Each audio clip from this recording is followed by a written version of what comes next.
bienvenue pour cette synthèse hebdomadaire de l'actualité économique et géopolitique en mode affranchi.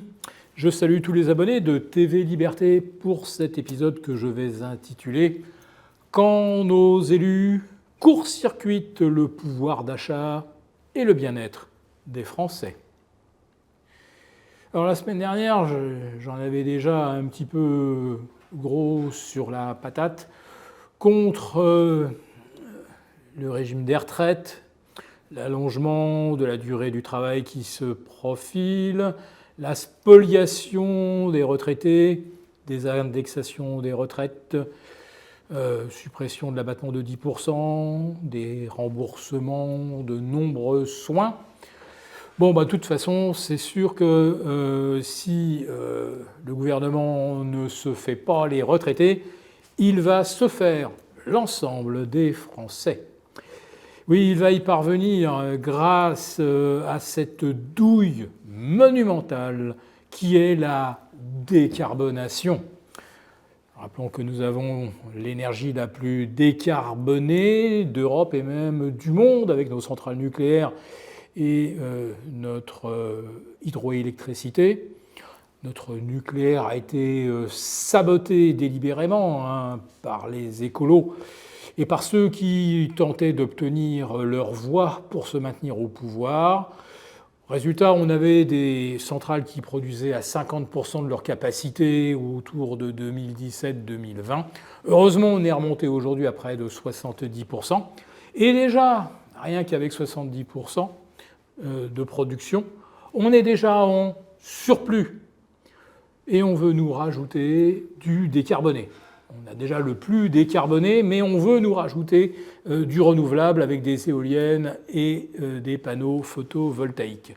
Alors on pouvait penser que les députés allaient déposer des amendements pour empêcher que se déroule cette espèce de grande imposture, un petit peu comme les ZFE, qui par miracle ont été annulés, ce qui fait littéralement enrager Madame Pannier-Runacher, ministre de la Transition écologique, des forêts, de la pêche et des hérissons trop mignons.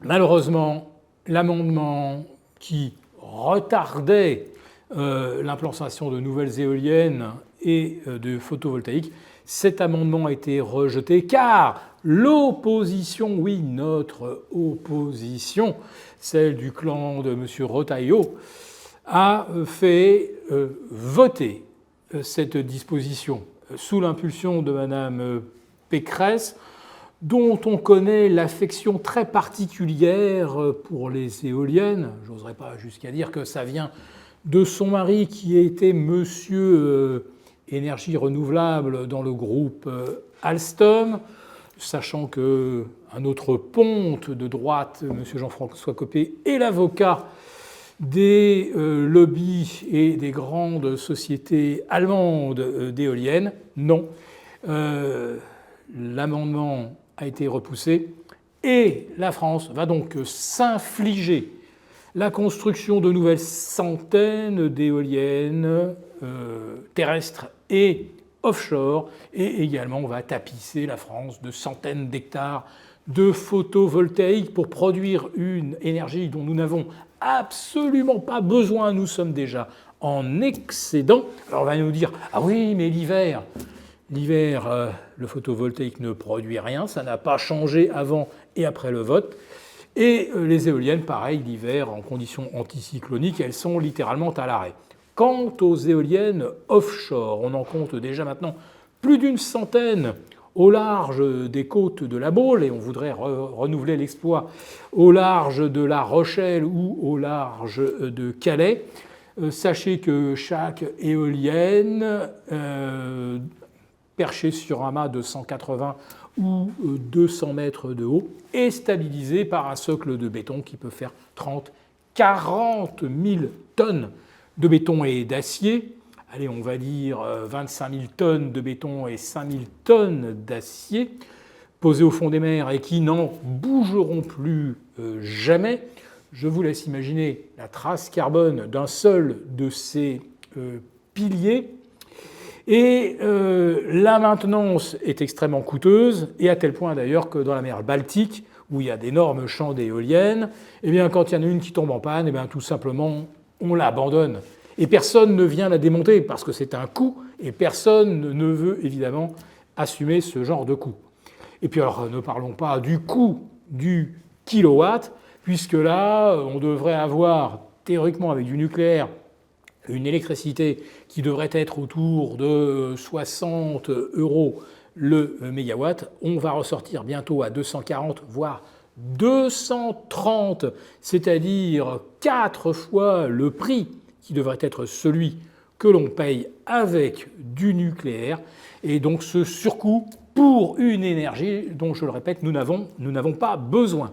Mais on atteint le summum de l'absurde quand avec toute cette énergie supplémentaire qu'on obtient avec le photovoltaïque l'été, on est en surplus, on est obligé d'arrêter nos centrales nucléaires parce qu'on a trop d'énergie photovoltaïque, et on nous explique en même temps qu'il ne faut pas climatiser, parce que ça consomme du carbone, hein, bien sûr. Je pense qu'un climatiseur, pour le fabriquer, ça ne représente pas l'équivalent d'un pilier d'éoliennes offshore. Donc, mettre des climatiseurs, non, c'est pas écolo, et ça consomme trop d'énergie, alors que nous en avons justement trop, déjà, de l'énergie. Donc le confort des Français, rien n'affiche. Partout dans le monde où la température, on va dire entre avril et octobre, dépasse les 30 degrés, vous avez systématiquement de la clim dans toutes les constructions. En France, non seulement on n'en veut pas, on n'en mettra pas, par exemple, dans le nouvel hôpital de Nantes. Ah bah non, parce que c'est certainement pas écolo, on préfère que les gens crèvent de chaud. Et Madame Pannier-Runacher, justement, explique que la climatisation, hein, c'est pas la solution au miracle, c'est juste la solution qu'adoptent 130 millions d'êtres humains sur la Terre chaque année. Mais la France, elle, promis, juré, on ne se climatisera pas, on paiera notre électricité trop cher pour suer à la maison et au bureau, tant qu'à payer très cher. Pourquoi le faire dans un environnement confortable ? Nous avons conçu à votre attention un rapport spécial que vous obtiendrez gratuitement en cliquant dans le lien en description de cette vidéo. Un rapport spécial qui analyse toutes les conséquences économiques, financières et patrimoniales. Et bien sûr, ce rapport vous offre également des mesures, des initiatives à mettre en place très rapidement pour protéger votre épargne, celle de vos proches. Tout ça donc dans un rapport gratuit que vous obtenez en cliquant en bas de cette vidéo.